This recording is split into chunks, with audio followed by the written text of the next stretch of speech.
Imagine this. He was living with his girlfriend, and for a long time, everything seemed perfect. They had routines, little inside jokes, plans for the future. But slowly, small cracks started appearing. Arguments over nothing, days of silence, subtle changes in her behavior.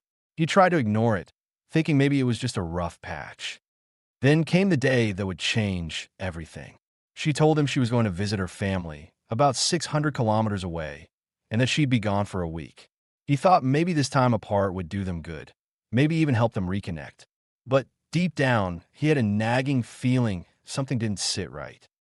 And then the proof came. Photos. She was on a restaurant patio, laughing, having the time of her life with her ex. The look on her face, pure joy, completely without him. He felt his chest tighten, a mix of shock, rage, and heartbreak. But instead of losing control, he did something completely unexpected. He calmly snapped a few more pictures, documenting everything. He knew the apartment rules. He was on a month-to-month lease with a 60-day notice requirement, and she wasn't on the lease. He made a plan. He found a new place and gave notice while she was gone, all the while staying cool, detached, and calm. Over the next few weeks, he played it perfectly. He mentioned therapy, subtly, without pressure. He avoided intimacy, though it wasn't offered anyway. She went out late at night, sometimes saying she'd stay at friends' houses. And he just said, okay, every single time. Meanwhile, the landlord, a genuinely decent guy, quietly cooperated. Prospective new tenants were shown the apartment only when she was out, so she remained blissfully unaware that change was already in motion. And then the big day arrived. Early in the morning, a moving crew showed up and began packing. She walked in and asked, confused, "What's going on?" He calmly laid out the photos he had taken, proof of her betrayal. Then the landlord said, "You have until midnight to get your things out. If not, it'll be put on the curb. New tenants are moving in 2 days." She stood there, shocked, scrambling to figure out what to do. The sound of boxes being taped, furniture being disassembled, and the quiet hum of the movers filled the room. He remained perfectly composed, watching the chaos unfold, his heart calm and steady. Finally, he took one last picture. Her clothes, toiletries, and personal items in a huge pile in the center of the main room. The furniture? Every single piece his. The culmination of weeks of patience, planning, and cold-blooded strategy.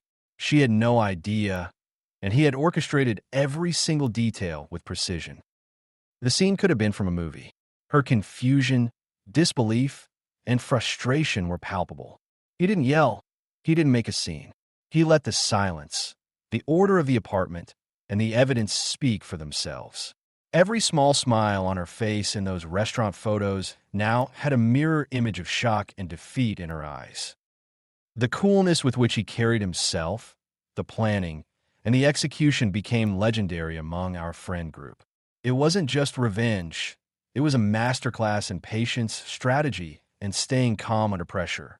Weeks of tension, sleepless nights, and quiet observation had built to this single, perfect moment.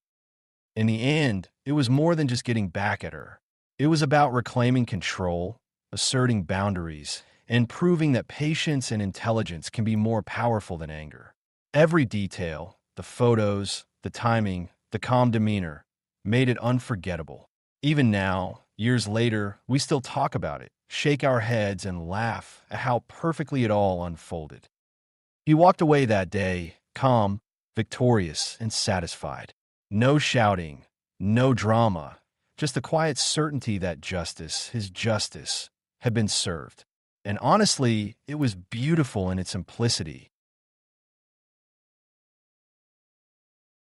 Imagine working in a place where every morning feels like walking into a battlefield, not a metaphorical one, an actual emotional war zone. A place where the air is thick with tension, where every email notification sends a jolt of anxiety down your spine, and where managers seem to enjoy watching people crumble. That was my workplace. People didn't just dislike working there, they feared it. The managers were masters of humiliation. They'd call people out in meetings, curse at them, blame them for the smallest mistakes, and throw them under the bus every chance they got. You could see the burnout in everyone's eyes, that dull, hollow look of someone who had given up on finding happiness between 9 and 5. But the worst of them, the queen of toxicity, was our department head. If narcissism could take human form, it would be her. She thrived on chaos, loved pitting coworkers against each other, and acted like she ruled the entire floor. A single eyebrow raise from her could ruin someone's entire day. And believe it or not, I used to be one of her stars. In the beginning, I was the golden child. Promoted quickly, handpicked for important projects, praised in emails that were CC'd to the entire leadership team. It felt good until it didn't. Because no one can survive in a place like that forever. Eventually, the environment chewed me up the same way it chewed up everyone else. The long nights, the weekends on my laptop, the yelling, the pressure, it all built up until something snapped. I burned out. Not in a dramatic way, more like slowly, steadily, until nothing felt enjoyable anymore. I gained weight. I stopped hanging out with friends. I ended up back in therapy and on SSRIs just to function. Life became about survival, not living. And of course, my performance slipped. And naturally, someone like her used that as an opportunity. She gathered her loyal group of mini-bosses and pushed me right out the door. Fired. Just like that. No warning, no conversation, no humanity. In hindsight, she did me a favor. But in the moment, I was furious. Not just sad, not just hurt, furious. Because despite everything, I knew who I was.